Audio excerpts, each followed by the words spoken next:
So first, why buy rental properties? So if you're thinking of long-term passive income, rental properties ang parati nating naiisip. So, malimit na goal sa buhay na naririnig ko gusto magkaroon ng rental apartment before mag-retire. So, why do you have to wait before you retire when you can actually do it now, diba? Next is what to look for in a rental property. So, most of us would assume na dapat sa prime location like sa Makati or sa BGC. But what some investors tend to overlook is to check the rental yield.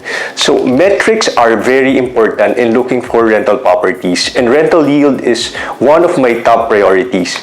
So, ano nga ba ang rental yield? So, the formula is very easy. Annual income over property cost times 100. So, for example, if you bought a rental property worth 2 million and its annual income is 150,000, the yield is 7.5%.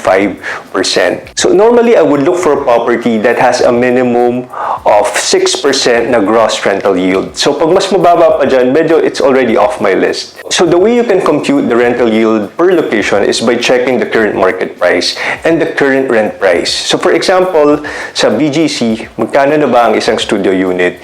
So, this one is selling at 6.8 million. And magkano ito pwedeng parentahan? So, according to this website, 25,000. So, the yield is 4.4%. So, medyo mababa. It doesn't mean na pag prime ang location, mataas na agad ang rental yield. So, if you want to check out the current rental rates, you can visit sites like Lamudi or rentpad.com.ph. And if you want to check the rental yield in different parts of Metro Manila, this website has a summary per location, but it was last updated in 2022. Here, the location with highest rental yield is surprisingly Manila with 7.38% and San Juan with 7.4% for 2BR. I think the major factor here is yung number of rental properties in the particular area. So, meron pa talagang demand, pero konti na lang yung supply. So, of course, it's always good to get a property na may tenant na or may income na. But these properties are rare and, of course, mas mahal na yung presyo. Next is where to look for rental properties for sale. So generally, we have the primary and secondary market.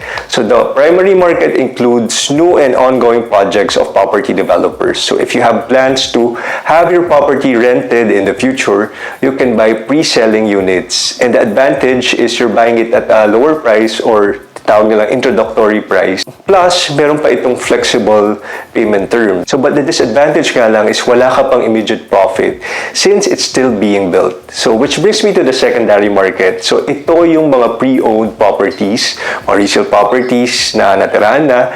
The good thing naman, buying from secondary market is it's highly negotiable. So, you can just submit an offer, plus you can get immediate rental return, lalo na kung meron na itong existing tenant. And if you really have good negotiation skills, this is the perfect market to focus on. So another option is foreclosed market. So you can check out banks or pag-ibig's listings for foreclosures. So maraming good buy sa foreclosed market. Pero it's quite tedious kasi you have to exert an effort to do due diligence since these properties is as is where is basis. So there's no warranty whatsoever and most of these properties hindi na ganun kaganda yung condition. So you will have to shell out money for the additional expense to improve this. So last one ang pasalo properties or assume balance. So there's an opportunity to get a higher yield since you can purchase pasalo properties below market value, sometimes way below market value. But I wouldn't really recommend this for beginners kasi it can get really risky and complicated. So kung may napipisil ka ng property, ang next question is, paano nga ba bibilhin? So, do you actually have enough money to buy this? So, 3 things you have to consider. First is, how much should you save? Number 2, what is your credit score? And number 3, do you have any other properties? So, first is, how much should you save? Usually, the required down payment if you buy a property is 20 to 30%. And the rest is you can loan from bank or pag-ibig.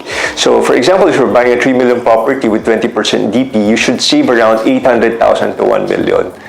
So, that's why, number 2, you have to know if you are already eligible to apply for a loan. Siyempre, kailangan meron kang income. So, you can be employed, self-employed, or an OFW. So, if you wanna borrow from pag-ibig, you have to be a pag-ibig member. Kung wala ka pang pag-ibig membership, you can be an instant member by paying lump sum. So you can check out this vlog about the eligibility in pag-ibig. So, and one of the most important things you have to consider also is if you have a good credit standing.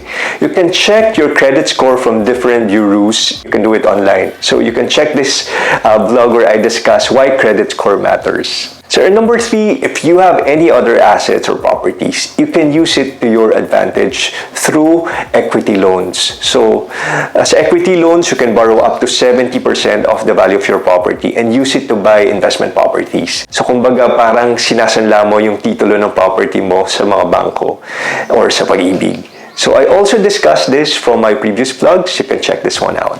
So once you know your budget for the down payment or how much money will you loan from banks or pag-ibig, you can use any mortgage calculator to estimate your monthly amortization. And if your rent can actually cover your monthly amortization, then mas okay, di ba? So different banks' websites have mortgage calculators or loan calculators and you can easily find one online.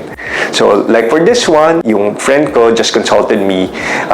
He recently bought a 4.5 million condominium property with 30% down payment and a monthly rent of 35,000 to 50,000. So you just have to enter the selling price, then the percentage of the down payment, the interest rate plus the loan term. So it will automatically compute just like this.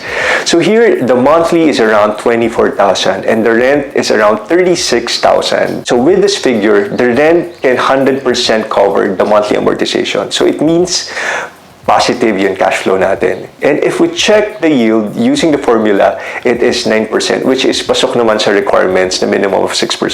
But syempre, to get the full picture, you have to incorporate all the other expenses, which includes association dues and insurances. So, ang cover nito insurance ay yung gamit or yung contents ng condo mo. So, kailangan ito ma-insure in an event na magkaroon ng nakawan or magka-earthquake or any acts of nature.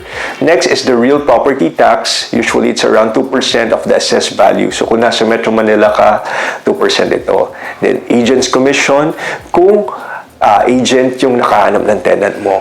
Plus, maintenance and repairs. So, if we consider all these expenses, liliit yung rental yield natin. So, this is what you call yung pinaka-neto, net rental yield.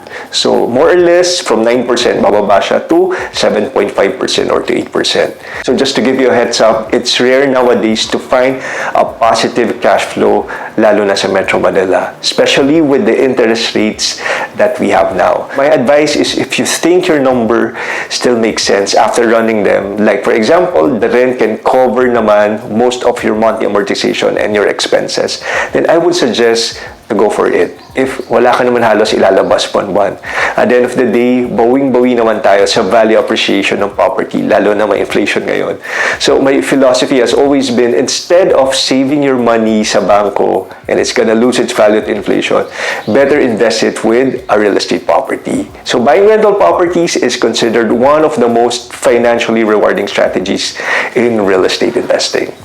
So thank you guys once again. I hope you learned something. And if you haven't subscribed to my channel, please do. For more real estate tips, I'll be back next week. Bye!